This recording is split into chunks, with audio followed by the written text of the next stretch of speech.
The chapel smelled wrong. Not like flowers or incense, something sharper, chemical. Like a hospital trying to dress up as a graveyard, failing at both. Cold air pressed against the back of my neck. The coffin sat open under white lights that buzzed too loud for a funeral. Her face was pale, waxy, lips tinted pink like someone had tried too hard to make her look alive. I gripped my mop handle tighter.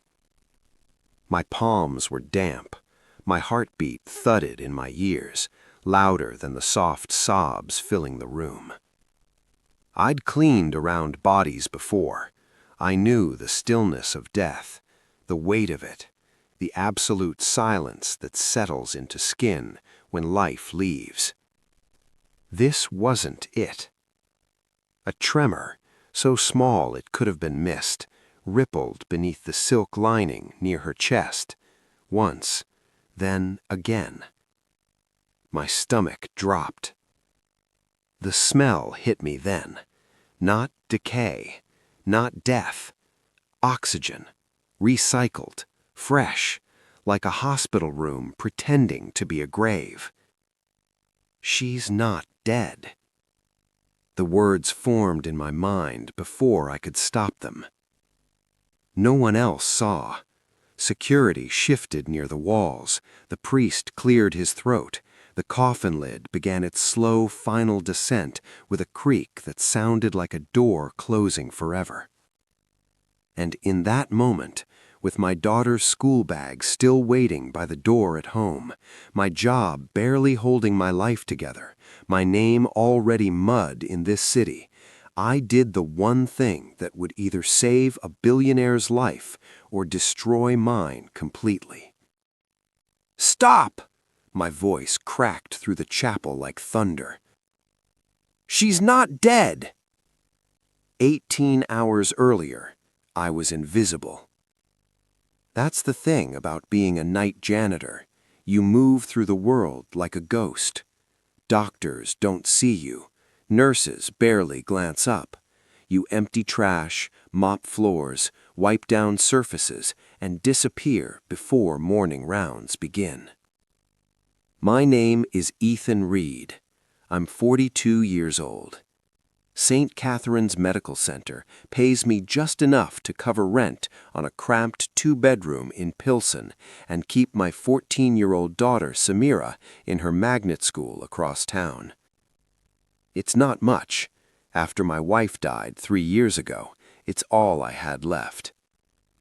The ICU was quiet that night. Machines hummed their steady rhythms. Monitors beeped soft reassurances. Fluorescent lights painted everything the same tired shade of white that made 2 a.m. feel like 2 p.m., feel like forever. I pushed my cart past bed 7 and froze. Claire Whitmore, 67. The chart clipped to the end of her bed said brain dead in cold black letters. Organ procurement scheduled for 6 a.m. I'd seen death before. This looked different. Her fingers, resting on top of the white sheet, twitched, just once, so faint I almost convinced myself I had imagined it, that exhaustion was playing tricks on eyes that had been open too long. Then her eyelid fluttered. My pulse hammered against my ribs. I stepped closer, pretending to empty the small trash bin beside her bed, pulled out the small flashlight I kept in my pocket for checking dark corners and equipment rooms, leaned in like I'd seen doctors do 1,000 times, checking pupils the way you check if anyone's home. They reacted to the light.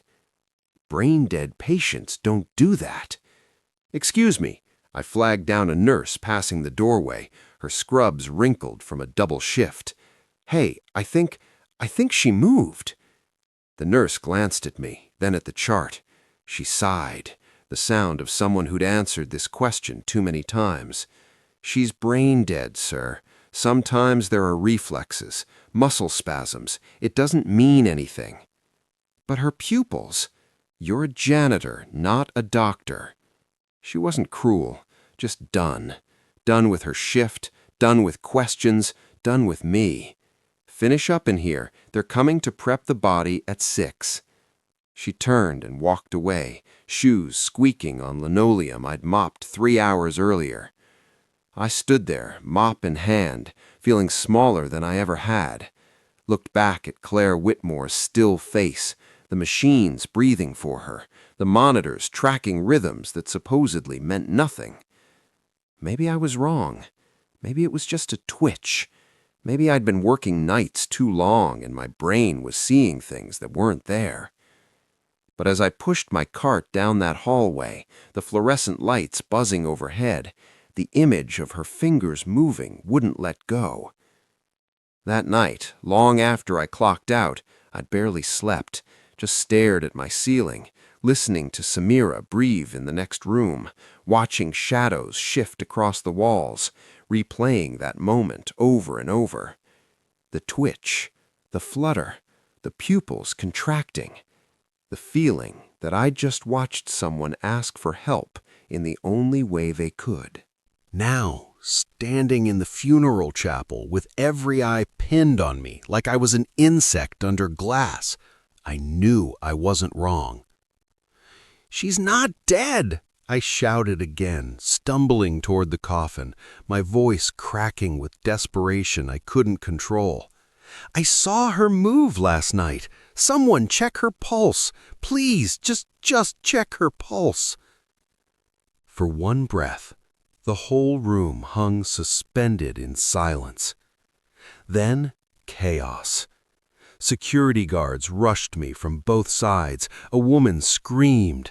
The priest stepped back from the casket, clutching his book to his chest like a shield.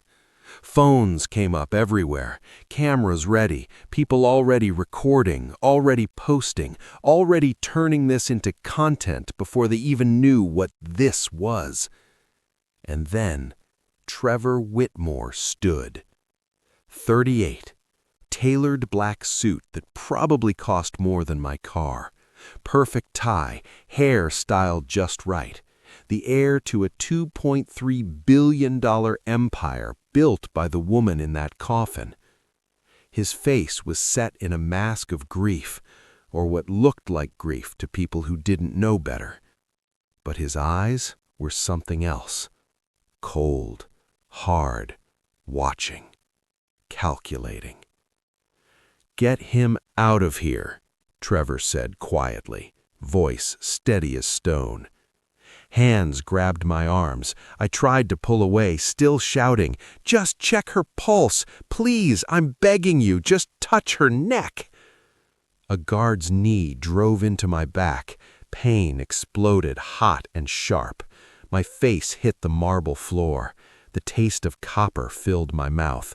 Plastic zip ties bit into my wrists as they tightened, cutting circulation, leaving marks I'd have for days. From the floor, I could see people's shoes shuffling away, expensive leather, glossy heels, designer boots. Not one of them moved toward the casket. Not one. "Sir, you're disturbing a private service," one of the guards growled into my ear, breath hot against my cheek. "You're going to bury her alive," I choked out, marble cold against my face. Just touch her neck. That's all I'm asking. Please." Through the forest of legs and expensive fabric, my gaze found Trevor's. He wasn't crying. He was smiling. Small, subtle, the kind of smile you'd miss if you weren't looking. But I was looking, and that smile, cold, satisfied, victorious, stuck in my mind like a knife as the guards dragged me down the aisle, past the flowers, past the stained glass, out into the bright sting of waiting police lights. The holding cell smelled like bleach trying to cover old piss, sweat baked into concrete over decades, the metallic tang of fear that never quite washes away. I sat on the cold metal bench, wrists marked red where the zip ties had dug in. My cheek throbbed. I tasted blood every time I swallowed. Stopped counting how many times the scene replayed in my head, frame by frame, like a video I couldn't pause. The blink, the twitch, the smell of oxygen, Trevor's smile. A cop slid a paper cup of water under the bars. "You're lucky," he said, not looking at me. "Whitmore's not pressing charges yet. Trespassing, maybe, disturbing the peace, public disturbance. We'll see what the DA wants." "I was trying to save her mother," I whispered. The cop shrugged, already walking away. "Yeah, well, rich people don't like scenes at funerals." Hours crawled by. The fluorescent lights never turned off. Time became meaningless. Could have been 3 hours, could have been 10. Finally, they released me on bail I couldn't afford, put up by a bail bondsman who'd probably own my car next week. No one came to pick me up. I walked home, head down, hoodie pulled tight, trying to pretend I couldn't feel people staring, whispering, recording. My phone buzzed non-stop in my pocket, vibrating against my ribs like a dying heartbeat. When I finally pulled it out, the screen was flooded. 43 missed calls, 37 from Samira. I found her sitting on the apartment steps, knees tucked to her chest, phone clutched in her hand. Her eyes were swollen, face blotchy. She looked smaller than I'd ever seen her, like she'd folded into herself trying to disappear. "Sam, Dad," her voice cracked like ice breaking. "What did you do?" She turned the screen toward me. There I was, shaky phone footage of me bursting into the chapel, yelling, being tackled by security. My face pressed into marble, blood on my cheek. Someone had added text over it in bold white letters.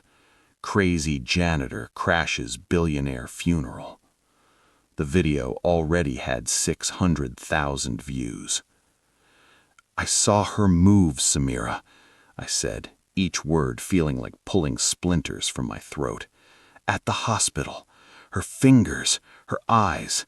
She wasn't dead. I swear she wasn't." "Everyone at school has seen this." She choked on a sob, tears spilling over. "They're sending it to me, over and over. They're calling you insane. They're calling me." She cut herself off, shook her head hard, and pushed past me into the building. I stood frozen on those steps, the sound of her footsteps echoing up the stairwell, each one feeling like another nail in a coffin I was building for both of us.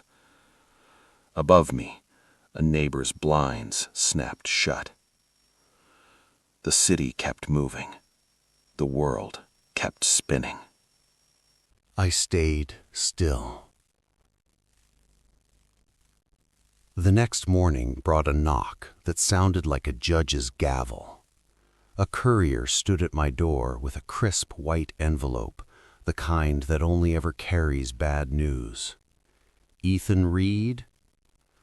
I signed with shaking hands, shut the door, opened it at the kitchen table where we used to eat breakfast together before Samira stopped looking at me.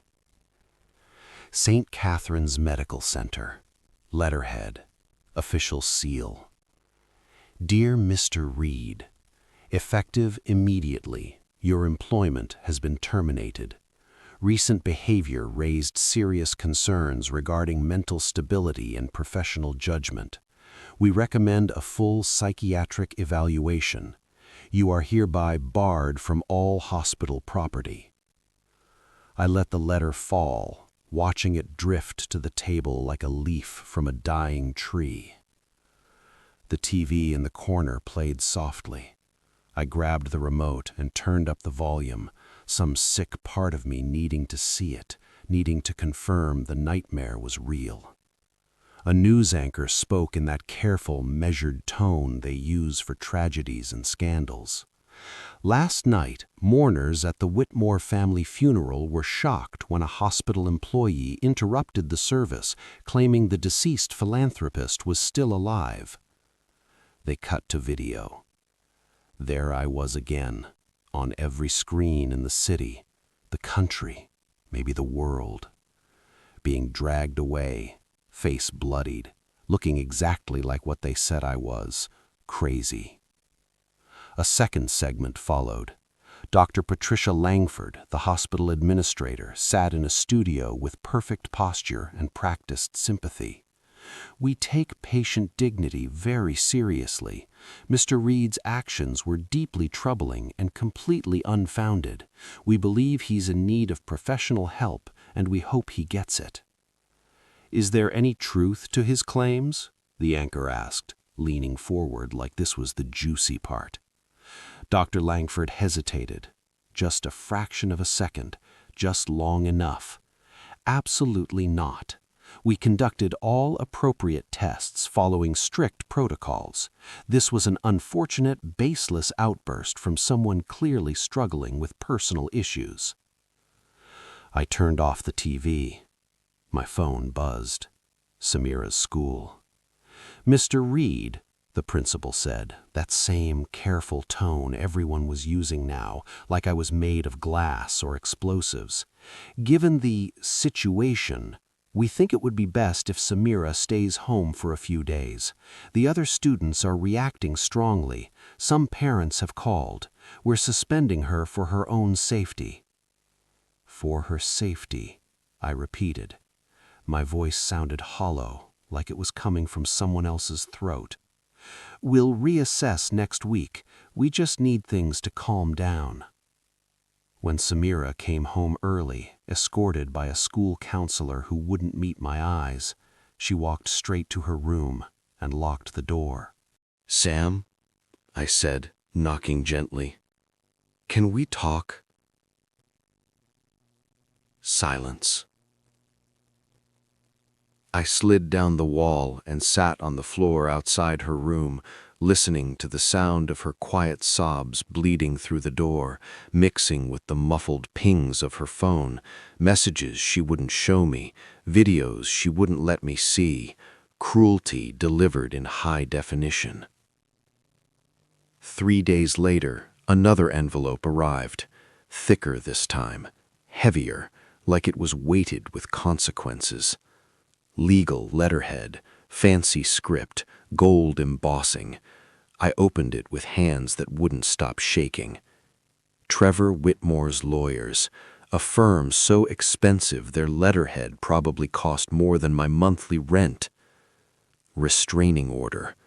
I was banned from coming within 500 feet of the Whitmore estate, any Whitmore-owned property, or St. Catherine's Medical Center. And then the line that made my vision blur, that made the room tilt sideways. Defame shoot in the amount of $5 million. $5 million. I'd never even seen 5,000 in one place, never held a paycheck with more than 3 digits before taxes ate half of it. I dropped the papers on the table and rubbed my face, feeling the stubble I hadn't bothered to shave, the exhaustion I couldn't sleep away, the weight of everything pressing down like gravity had doubled overnight. Couldn't afford a lawyer, couldn't afford rent, couldn't afford to keep fighting. Samira's phone pinged again and again from her bedroom. She'd stopped bringing it out, but I could hear the muffled sounds, videos playing, cruel laughter carried through tiny speakers, her world collapsing in real time while I sat helpless at a kitchen table. At school, before they sent her home, someone had shoved her into a locker, filmed it, posted it. A boy's voice clear on the audio. "Your dad's crazy. Maybe you are too." The video got 40,000 views while I stared at a lawsuit I could never pay. That night, the final blow landed with a quiet slip of paper under the door. Eviction notice. Past due rent. 30 days to vacate. I read it twice. The words didn't seem real.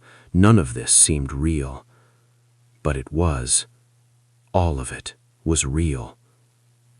The next afternoon, a woman from Child Protective Services knocked. Professional blazer, clipboard, sympathetic smile that didn't reach her eyes. Mr. Reed, a report was filed regarding your daughter's well-being. I need to do a home assessment. Who filed it? I can't disclose that, but there are concerns about your mental stability and its impact on Samira. She walked through our small apartment, making notes, checking the fridge, looking in Samira's room, asking questions designed to sound casual but landing like accusations. Has your father been acting strangely? Does he seem angry or unstable? Do you feel safe here? After she left, Samira turned to me, eyes wide with fear I'd never seen before. Dad, are they going to take me away? I wanted to say no, wanted to promise her that would never happen, but I'd already made promises I couldn't keep. So I just pulled her close and held on, feeling her shake against me, both of us drowning in consequences neither of us deserved. Someone, somewhere, wanted to make sure I lost everything, and they were winning. That night, I cracked. The walls felt too close, pressing in like the room was shrinking, like the air was running out. I paced the small apartment, hands trembling, chest tight, breath coming in short gasps that wouldn't fill my lungs. Every surface reminded me of failure. The dinner plates I couldn't fill properly, the school forms I hadn't finished, the half-folded basket of Samira's laundry still waiting on the couch, abandoned when everything fell apart. My reflection in the bathroom mirror looked like a stranger. Hollow eyes, unshaven face, the kind of broken that shows. I opened the cabinet and grabbed the orange bottle. Anxiety medication from a free clinic months ago, prescribed by a doctor who spent 3 minutes with me before scribbling a prescription.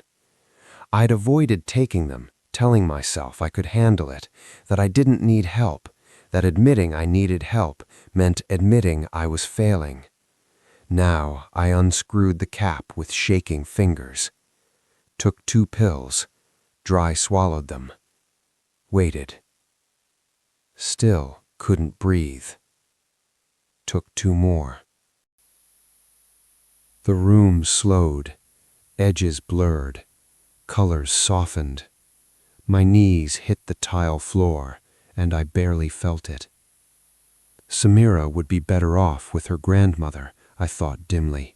A stable house, a real bedroom, no viral videos, no court dates, no father who saw things that weren't there and destroyed her life trying to save someone else's. She deserved better than this, better than me. I leaned against the bathtub, the bottle still in my hand, and closed my eyes. Didn't see the moment Samira opened the bathroom door. Didn't see her face go white. Didn't see her drop to her knees beside me. Dad? Her voice sounded far away, underwater, muffled. Dad! Her hands shook as she grabbed my phone, fingers fumbling, dropping it, picking it up, dialing. 911, please, you have to come. My dad, he took pills. I don't know how many. He's not answering me. Please, hurry, please. The paramedics' voices blurred in and out. Oxygen mask, cold air, bright lights, stretcher. Samira's hand gripping mine, squeezing so hard it hurt, crying, begging me not to leave her alone. At the hospital, different hospital, not St. Catherine's, somewhere I wasn't banned. A psychiatrist sat across from me hours later. Clipboard, neutral expression, the look of someone who'd heard every story and stopped being surprised. "Mr. Reed," she said gently, "you've been under extraordinary stress. Sometimes when we're pushed beyond our limits, our minds try to protect us. They create narratives, see patterns that aren't there. It's not your fault, but we need to address it." "I saw what I saw," I whispered, voice raw from the tube they'd shoved down my throat. She made a note. "I'm recommending inpatient observation, 72 hours, just to make sure you're stable." I looked over at Samira, curled in a plastic chair in the corner, arms wrapped around her like armor, eyes swollen, face pale. She looked destroyed, actually destroyed, and I'd done that. I'd almost left her, almost abandoned her the way her mother had, suddenly, cruelly, permanently. Once was a tragedy, twice would be unforgivable. I realized then how close I'd come to making her an orphan because I couldn't handle the weight of being right when everyone said I was wrong. "Okay," I said quietly. 72 hours. Samira's sob cut through the room like a knife. "Real quick, if you're feeling this story, if Ethan's fight is hitting you somewhere deep, do me a favor, hit that like button, subscribe if you haven't already, and drop a comment telling me where you're watching from. Stories like this only reach people when you help share them. Now, let's talk about the woman who refused to let Ethan's story die." Across town, in a cramped newsroom that smelled like burnt coffee, old carpet, and the dreams of underpaid journalists, Helena Chen almost deleted an email. She got hundreds of them, tips, theories, conspiracies. I know who really runs the country. Aliens in the sewer system. My neighbor is secretly 3 children in a trench coat. That kind of thing. The subject line on this one made her finger hover over the trash icon. Claire Whitmore, 11:47 p.m. Watch this. Probably spam, probably a virus, probably another person trying to get 15 minutes of attention by writing a trending story. But something made her click it anyway. Call it instinct, call it boredom, call it the journalist's curse of needing to know, even when knowing usually leads nowhere. A single video file, no message, no explanation. She clicked it. Security footage, grainy black and white, hospital hallway. The timestamp read 23:47, 11:47 p.m. A figure in scrubs pushed a cleaning cart into a room labeled ICU, Bed 7. Ethan Reed. Helena sat up straighter. She watched as he moved around the room, methodical, professional, emptying trash, checking surfaces. Then he paused beside the bed, leaned down, pulled something from his pocket, a small flashlight, and shone it toward the patient's face. His body stiffened, went completely still. He stepped back, leaned in again, closer this time, checking something. Helena rewound, watched again, this time focusing on the bed instead of Ethan. There! The patient's index finger moved, a tiny twitch barely visible on the grainy footage. Then her eyelid fluttered, just once, like someone trying to wake from a deep sleep. The timestamp was crystal clear, 11:47 p.m. Helena pulled up Claire Whitmore's death certificate. Official time of death, 11:54 p.m. 7 minutes later. Her heart started to race, that electric feeling when a story goes from interesting to explosive, when you realize you're holding something that could change everything. She grabbed her notebook and started making calls.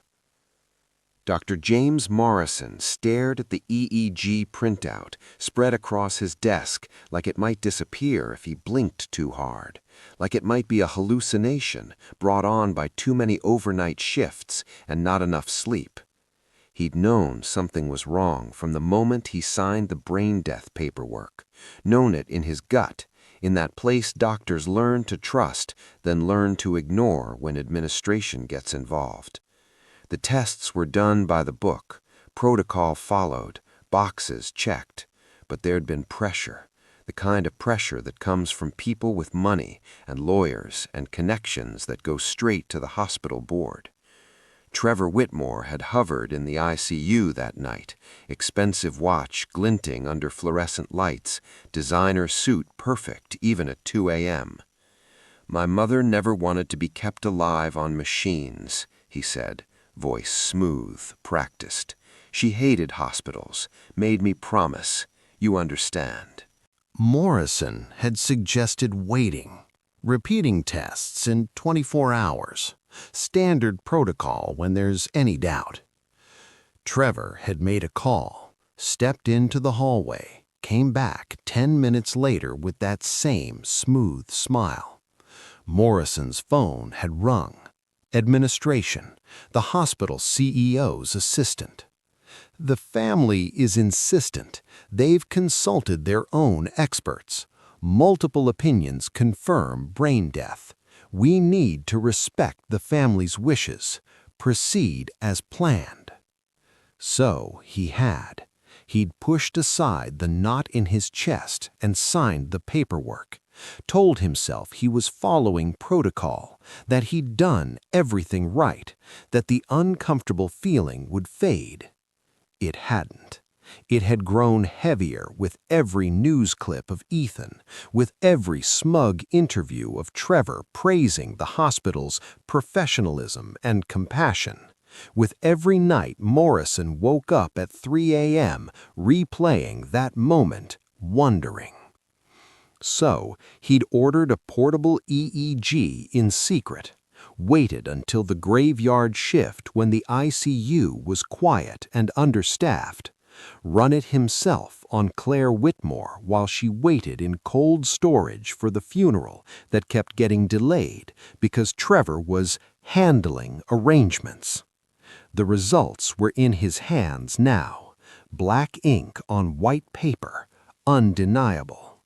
Minimal brain activity, weak, barely there, but present, enough to say one thing clearly. Claire Whitmore had not been truly brain dead. Not then, not now. Morrison's hands shook as he slid the printout into an unmarked envelope, wrote a single line on the outside, "For Helena Chen, Channel 7 News." He drove to the station at 2 a.m., dropped it at the front desk, and walked away without looking back, knowing he'd probably just ended his career, but unable to live with himself if he didn't. Some things matter more than keeping your job. Nurse Patricia Williams had spent 11 days trying not to see Ethan's face every time she closed her eyes. 11 days of that image, him on the marble floor, bleeding, begging, being dragged away while she stood silent with the rest of them. Her job paid her mortgage, paid for her son's braces, her mother's medication, the life she'd built with 20 years of 60-hour weeks and sacrificed holidays. She'd told herself she didn't have a choice, that speaking up would accomplish nothing except getting her fired. When Trevor had pulled her aside outside Claire's room that night, his voice had been smooth, almost kind. "We need to move this along," he'd said, smile not quite reaching his eyes. "My mother wouldn't want to linger like this. You understand?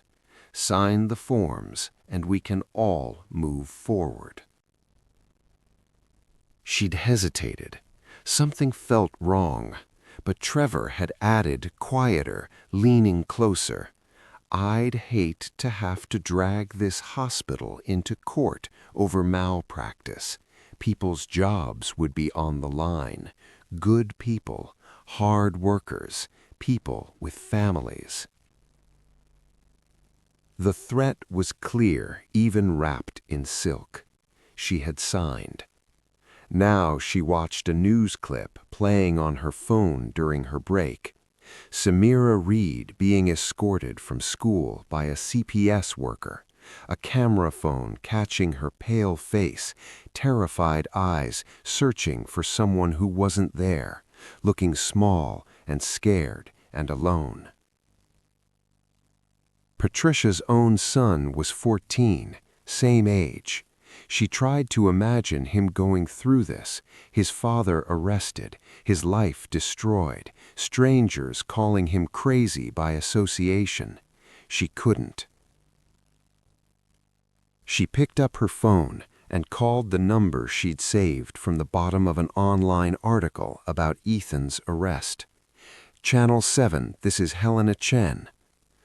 "My name is Patricia Williams," she said, voice shaking, hands gripping the phone so hard her knuckles went white.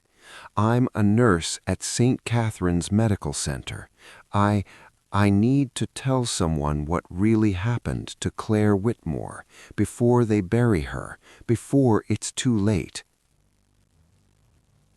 Helena's story hit the air like a lightning strike at dawn.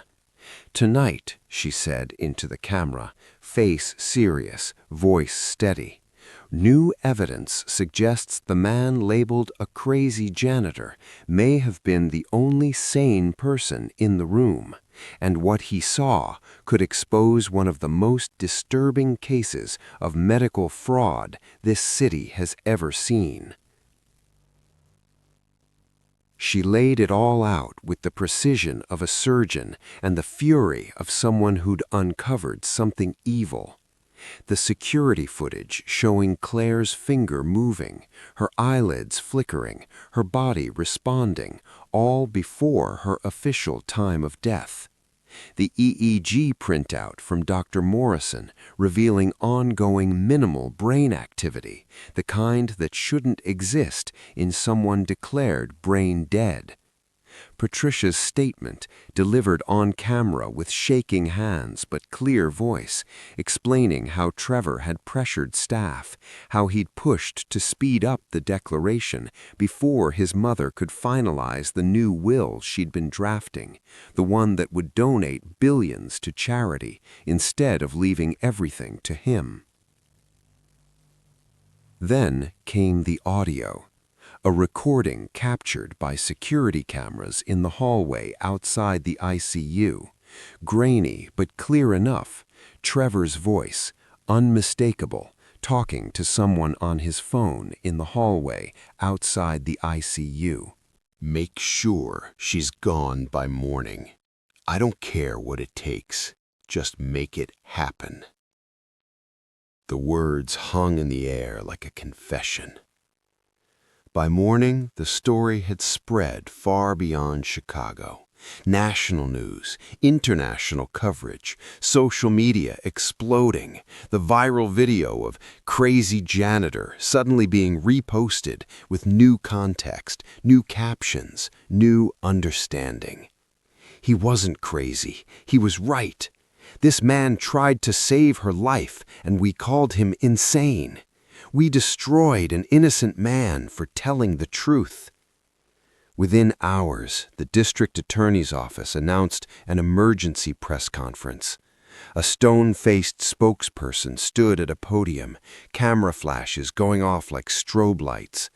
"All charges and pending cases against Ethan Reed are being dropped immediately. Mr. Reed appears to have acted in good faith based on information now supported by substantial evidence. We apologize for any harm done to his reputation and are launching a full investigation into the circumstances surrounding Claire Whitmore's care and the allegations against Trevor Whitmore." St. Catherine's Medical Center released their own statement. Dr. Langford's face was tight, controlled, every word clearly written by lawyers. We are cooperating fully with the investigation and conducting an internal review of our protocols. Patient safety is our priority. Behind the scenes, the hospital's lawyers were already calling Ethan, trying to settle before he could sue, before this became an even bigger disaster. The calls came in waves. Reporters, lawyers, advocates, people wanting to help, wanting a piece of the story, wanting to be on the right side of history now that history had been rewritten. But Ethan didn't answer. He was sitting in a psychiatric ward, under 72-hour observation, watching it all unfold on a TV mounted in a common room that smelled like industrial cleaner and desperation. Samira sat beside him, hand gripping his, refusing to leave even when visiting hours ended, the nurses too kind or too tired to enforce the rules. "You were right," she whispered, voice thick with tears. "The whole time, you were right, and I didn't believe you. Dad, I'm so sorry." "Don't." He pulled her close, feeling her shake against him. "You had every reason not to believe me. The whole world said I was wrong. You're 14. You were scared. I'm just so glad you're here, that we're both still here." They held each other while the news played overhead, while the truth came out in pieces, while the world slowly, painfully learned that sometimes the crazy people are the sane ones, and the sane ones are the monsters wearing suits. 23 days after the world said Claire Whitmore was dead, her eyes opened. Machines beeped softly in a private ICU room at a different hospital, one not run by people Trevor could threaten or bribe. Afternoon sunlight filtered through half-open blinds, painting everything in shades of gold instead of that harsh fluorescent white. Her eyes moved slowly, unfocused at first, like someone waking from a dream that lasted weeks. Then they landed at the doorway. Ethan stood there in plain clothes, jeans, a faded jacket, no uniform, no badge. He'd only meant to walk past, check if the rumors were true, see with his own eyes that she was alive. But when he saw her stir, saw consciousness return to eyes that were supposed to be empty forever, he froze. Claire's lips moved. The sound that came out was soft, rough, like she hadn't used her voice in years. "You," the word barely made it out. "You're the one who shouted." Ethan stepped closer, stopped at the foot of her bed. "Yes, ma'am." Her eyes filled, just a little, tears gathering at the corners. "They said you were crazy, that you disrupted my funeral." "They weren't wrong about the disrupting part." She almost smiled, almost. "Thank you," she whispered. "Thank you for seeing me when no one else would look." He didn't know what to say. Nothing felt adequate, so he just nodded and stepped back, letting the doctors and nurses crowd around her, asking questions, running tests, documenting the impossible. He wasn't the kind of man who saved billionaires. He was just the one who refused to look away. 6 weeks later, Ethan tugged at the knot of his tie for the 5th time that morning. "Stop messing with it," Samira said, swatting his hand away with the comfortable annoyance of someone whose father had been properly embarrassing himself for weeks now. "You'll make it worse." "This thing's choking me," he pulled at the collar. "Feels like Trevor's lawyer got reincarnated as Silk and decided to finish the job." Samira laughed, really laughed, for a time that felt like forever. The sound was like sunlight after weeks of rain. "You look good, Dad. Like a director or something. Someone important." "I'm a janitor who got lucky and loud," he said. "You're someone who was brave when everyone else was quiet," she corrected. "That's different." They stood behind a thick velvet curtain in a hotel ballroom that smelled like new carpet and expensive catering. Beyond it, he could hear the murmur of a crowd, the clink of glasses, the low hum of microphones being tested, voices he didn't recognize, discussing things he still couldn't quite believe were about him.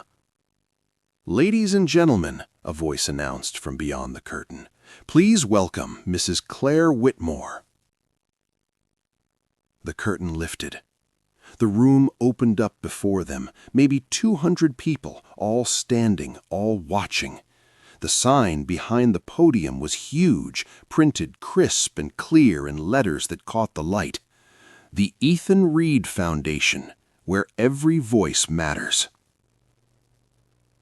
Claire sat in a wheelchair beside the podium, one hand resting on the armrest, the other gripping a cane. Her hair was thinner than it had been, gray at the temples, and her speech was still a little slow, words requiring effort. But her eyes were sharp, clear, alive, in a way that the doctors called her recovery a miraculous, even though the real miracle was simpler than that. Someone had listened. She leaned toward the microphone, adjusting it with a trembling hand. The room went pin-drop silent. "I was supposed to be dead," she said, each word deliberate, weighted. "My own son made sure of it, convinced doctors, pressured staff, manipulated a system designed to protect the vulnerable, and he would have succeeded." She paused, took a breath, let the silence stretch. But a man most people never bother to see refused to let that happen. She turned her head toward Ethan, standing awkwardly behind her in a suit that still felt like a costume, tie still slightly crooked despite Samira's best efforts. "The invisible people," Claire continued, voice strengthening, "see everything we choose to ignore. They clean our floors while we walk past without looking. They empty our trash while we type emails about changing the world. They exist in the spaces between our important meetings and expensive lunches. And sometimes, when we're at our most vulnerable, when the systems we trust fail us completely, they're the only ones paying attention." The room erupted in applause. Cameras flashed. Reporters jotted notes. Someone handed Ethan a plaque with his name engraved in gold letters, words he had to read 3 times before they felt real.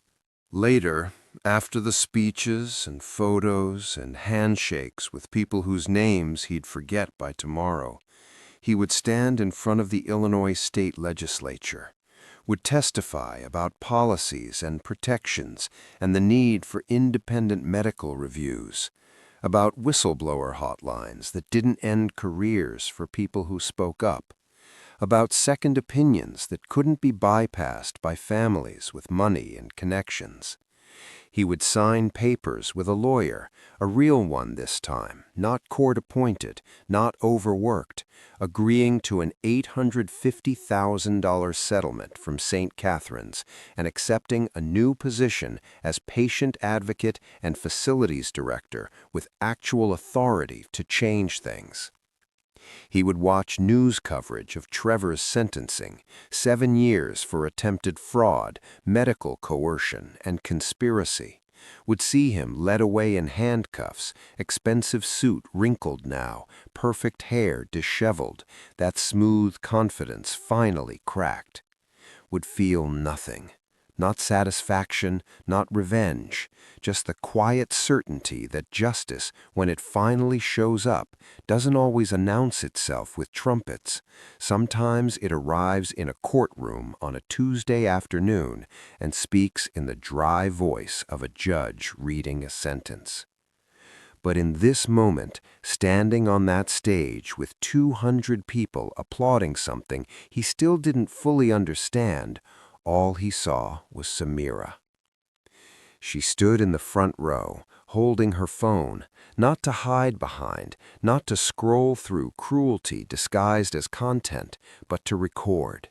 Her eyes were proud. Her smile was real. The same girl who'd found him on a bathroom floor and refused to let him go. When he stepped off the stage, she ran up and wrapped her arms around him, squeezing tight enough that his ribs protested. "You did it," she said into his shoulder. I shook his head. "We did it. You called 911. You kept me here when I wanted to leave. You fought for me when I'd stopped fighting for myself." She said, "You fought for someone you didn't even know, a stranger, someone who couldn't fight for herself. That's different." Maybe it was. Maybe that was the point. That night, back in their apartment in Pilsen, the same cramped space they'd almost lost, now secured with a new lease and rent paid 6 months in advance, they stood on the small balcony watching the city lights flicker like distant stars. The air was cold, November settling into Chicago with that particular bite that promised snow soon. But Ethan didn't mind the cold anymore, had learned that being cold meant being alive, meant surviving another day, meant getting another chance to do something that mattered. "Do you ever wish," Samira asked quietly, voice carrying that thoughtful tone she got when processing big things, "that none of this had happened?" Ethan thought about the eviction notice, the lawsuit, the arrest, the pills, the psychiatric ward, the chapel where he'd pressed his face to marble and tasted his own blood while people filmed instead of helped.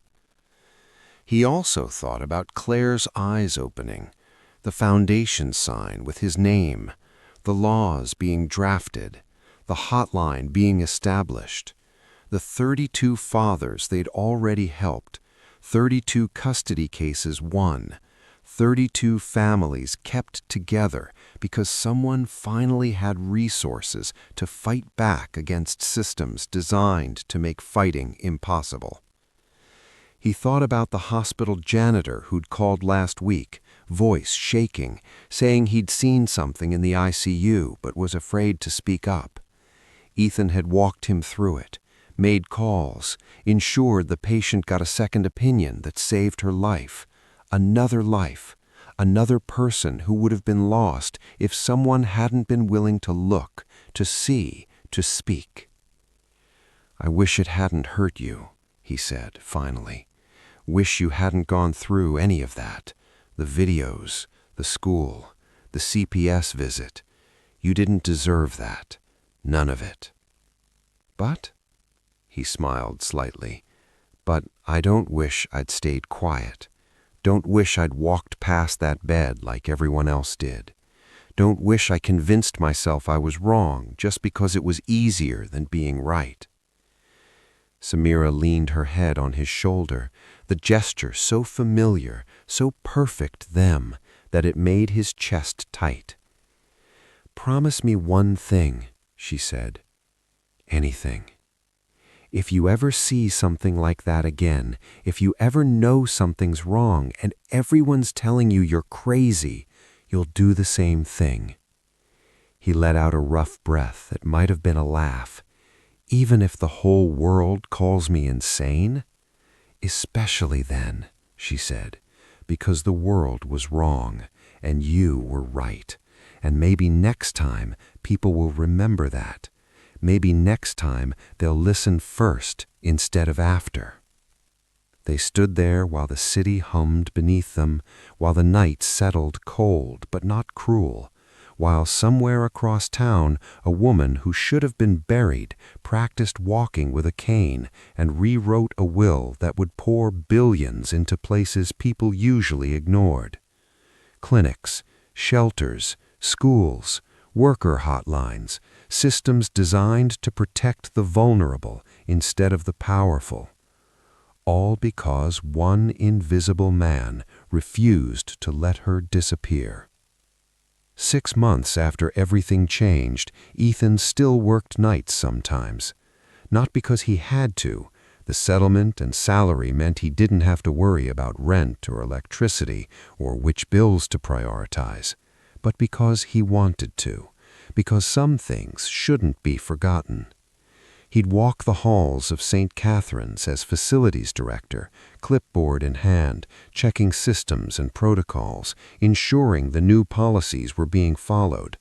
But once a week, on Thursday nights, he'd grab a mop, put in his earbuds, and clean. The night staff knew, would nod as he passed, some offering quiet thanks, others just acknowledging the gesture for what it was, a reminder that the man in the suit making decisions hadn't forgotten where he came from, hadn't forgotten that the people who clean the floors at 2 a.m. see things the people in boardrooms never will. He'd mop slowly, methodically, the familiar rhythm settling something deep in his chest that speeches and plaques and foundation launches couldn't quite touch. During one of these nights, he passed the ICU. Bed 7 was empty now, had been for months, but he paused there anyway, looked at the space where Claire had lain, where her finger had twitched, where everything had started with a movement so small it could have been missed. Should have been missed, according to everyone who said he was wrong. "Mr. Reed?" A young nurse approached, someone new, hired after the investigation cleared out staff who'd looked away. "I wanted to tell you something. Last week I saw a patient in bed 12. Something felt off. His pupils were reactive, his fingers were moving, but the chart said brain dead." Ethan's heart started to race. "What did you do?" "I called for a second opinion, like the new protocol says. Demanded they run additional tests." She smiled, small but genuine. "Turns out he wasn't brain dead, just deeply sedated. They adjusted his medication. He woke up 3 days ago, went home yesterday." Ethan felt something crack open in his chest, some tight knot he'd been carrying since that chapel, since that moment when he'd wondered if shouting had been worth the cost. "You saved his life," he said quietly. "No," she corrected, "you did. By making it safe for people like me to speak up, by proving that listening matters, that being wrong is better than staying quiet." She walked away, back to her rounds, back to patients who didn't know how close they came to being declared gone when they were still fighting to stay. Ethan stood in that hallway for a long moment, mop in hand, the smell of disinfectant and hope mixing in the recycled air. Then he went back to cleaning, the work honest and simple, the kind that let him think, that let him remember, that let him know with absolute certainty that everything, the arrest, the lawsuit, the pills, the fall, had been worth it. Because Claire was alive. Because 32 families were whole. Because that patient in bed 12 went home. Because the invisible people weren't quite so invisible anymore. That Saturday, Samira had friends over for the first time since everything happened. 3 girls from school, the kind who'd stuck around when others hadn't, who'd chosen kindness when cruelty was trending. They sprawled across the living room, laughing at something on someone's phone, sharing pizza Ethan had ordered from the place down the street that finally delivered to their address without the driver looking nervous. One of the girls, Maya, who wanted to be a doctor, looked up at Ethan as he brought in more soda. "Mr. Reed, can I ask you something?" "Sure." Were you scared that night in the chapel when you knew everyone thought you were crazy? Ethan set down the drinks and sat on the arm of the couch. The girls went quiet, actually listening the way teenagers do when they sense something real is about to be said. Terrified, he admitted, of being arrested, of losing Samira, of being wrong, of ruining our lives for nothing, all of it.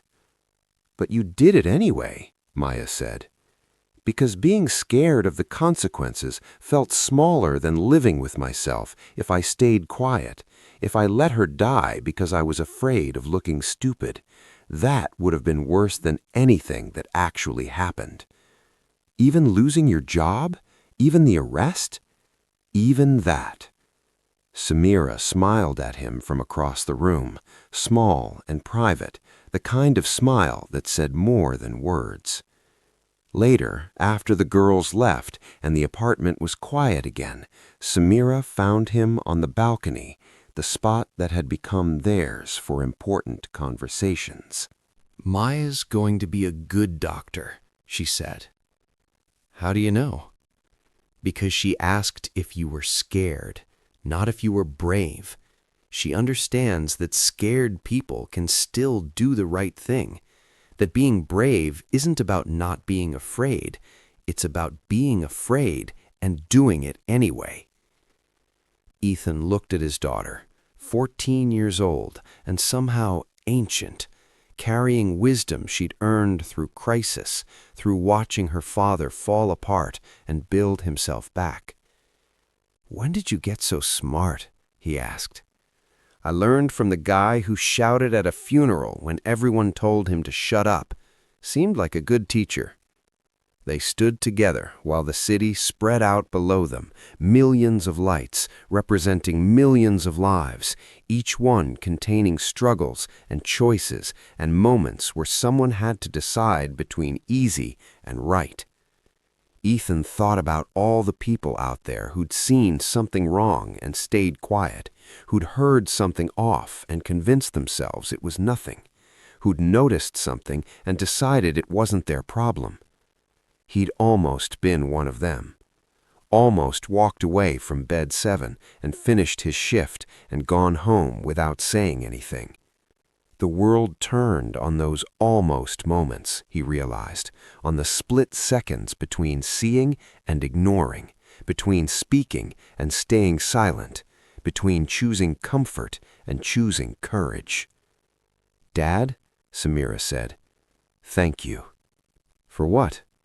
"For being the kind of person who shouts, even when everyone's sitting down, especially then." He pulled her close, breathed in the smell of her shampoo, felt her heartbeat steady against his chest. "Thank you," he said, "for being the reason I'm still here, for calling 911, for refusing to give up on me, for being braver than I was." "We're a good team," she said. "The best." They stood there while the city hummed and the night settled, and somewhere in hospitals and courtrooms and homes across the country, invisible people were seeing things, noticing things, and maybe, just maybe, finding the courage to speak up because one janitor had proven it was possible. That your voice matters even when everyone says it doesn't. That being right matters more than being comfortable. That sometimes the smallest person in the room is the one who changes everything. Not because they're special, because they refused to look away. Ethan Reed still works nights sometimes, still mops floors and empties trash and moves through halls most people never notice. Not because he's invisible anymore. His face has been on enough news broadcasts that people recognize him now, nod in acknowledgement, offer small smiles of respect. But because some truths need remembering, that the people who clean your floors see things you don't, that the voices you ignore might be the ones telling the truth, that dignity isn't measured by salary or status or how many zeros follow your name. It's measured by what you do when someone needs help, and helping them costs you everything. Claire Whitmore is 73 now, walks with a cane, speaks slower than she used to, but she's alive. And she's built a foundation that saved 17 more lives in situations where doctors were too quick, families too eager, systems too broken. Trevor served 4 years before being released on parole, lives quietly now, name stripped from buildings, fortune seized, legacy reduced to a cautionary tale about what happens when you confuse wealth with worth. Dr. Morrison still practices medicine, runs the ethics committee at a different hospital, teaches medical students about the importance of second opinions and the courage required to question authority when lives are at stake. Nurse Patricia Williams trains new staff, has a whole section in orientation about protocols and speaking up and what it means to actually protect patients instead of institutions. And Samira, she's 17 now, wants to study law, says she's going to be a public defender, says she learned from her father that the people without money deserve voices just as loud as the people with it, says she wants to fight for the people everyone else ignores. Because that's what love looks like. That's what courage looks like. That's what happens when one person refuses to be silent, even when silence is easier, safer, smarter by every measure except the one that actually matters. If this story reminded you that courage doesn't always wear a suit, that the invisible people see everything we miss, that standing up matters even when the whole world is sitting down, I need you to do something.